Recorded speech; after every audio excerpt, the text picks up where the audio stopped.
Borka, The Adventures of a Goose with No Feathers. Once upon a time there were two geese called Mr. and Mrs. Plumpster.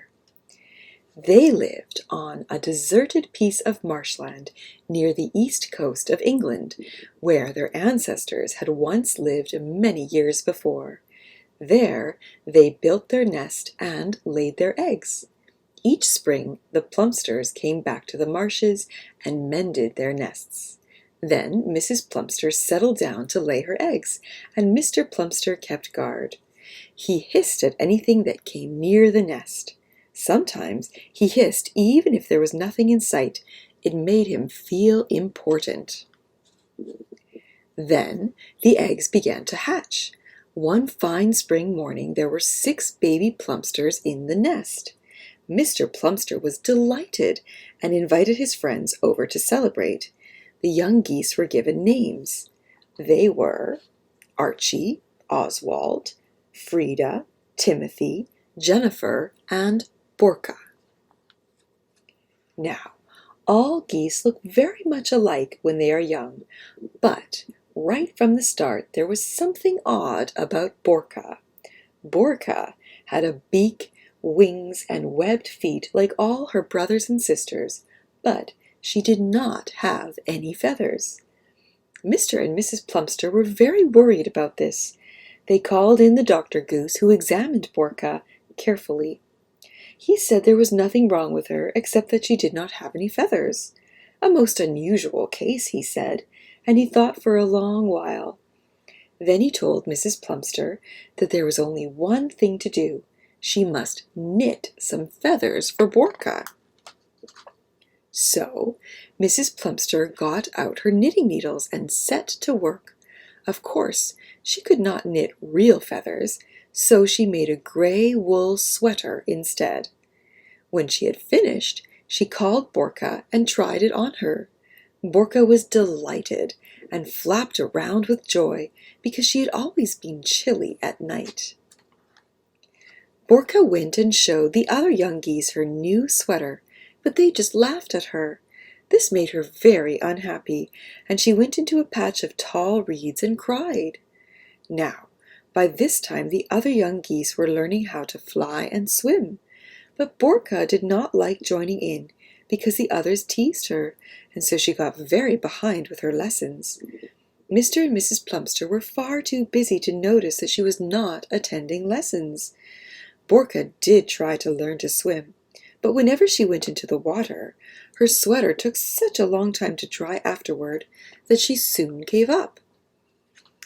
By now the summer was almost over. The weather was getting cooler, and the geese were becoming restless. At this time of year they always went to a warmer land where it was easier to find food. The Plumpsters began getting ready to leave. They covered their nest with twigs and rushes to keep it safe through the stormy winter. Then one day it became really cold and wet. The geese shivered and knew it was time for them to go. They chose one wise old goose to lead them, and they all flew away. But Borka did not go. She could not fly. Instead, she watched them leave. Nobody noticed that she was missing. They were all too busy thinking of the journey ahead. As the geese disappeared into the gray sky, tears trickled down Borka's beak. She didn't know what to do. It was drizzling, and she wandered off, hoping to find a dry place for the night. It was already getting dark when she came to a line of boats moored in the estuary. Borka chose one that had no lights on and walked up the gangplank. She was just going down into the hold of the boat when there was a loud bark. A dog came rushing out, which gave Borka a terrible fright, but the dog, seeing it was only a goose, stopped barking and introduced himself. He was named Fowler. Borka explained that she only wanted to stay inside for the night, so Fowler showed her into a part of the hold where there were some old sacks for her to lie on. She was so tired that she fell asleep at once. Now, The boat, which was called the Crombie, belonged to Captain McAllister. Late that night, he and his mate, whose name was Fred, came back, and they decided to sail early in the morning before it was light. Fowler forgot all about Borka, who was still asleep in the hold. It was not until they were well on their way that he remembered and told the captain. "Well, well," said Captain McAllister, "a goose on board. She'll have to work if she's coming with us to London." Borka was soon very friendly with the captain, Fred, and of course with Fowler. She coiled pieces of rope with her beak, picked up crumbs from the floor, and helped in any way she could. In return, she was given plenty of good food. At last the Crombie steamed into the River Thames. They were nearing London. Captain McAllister began to wonder what to do with Borka when they got there. He decided to leave her in Kew Gardens, which is a large park where lots of geese live all year. When they came to the place where the river flows past Kew Gardens, Captain McAllister lifted Borka over the railing and put her with the other geese.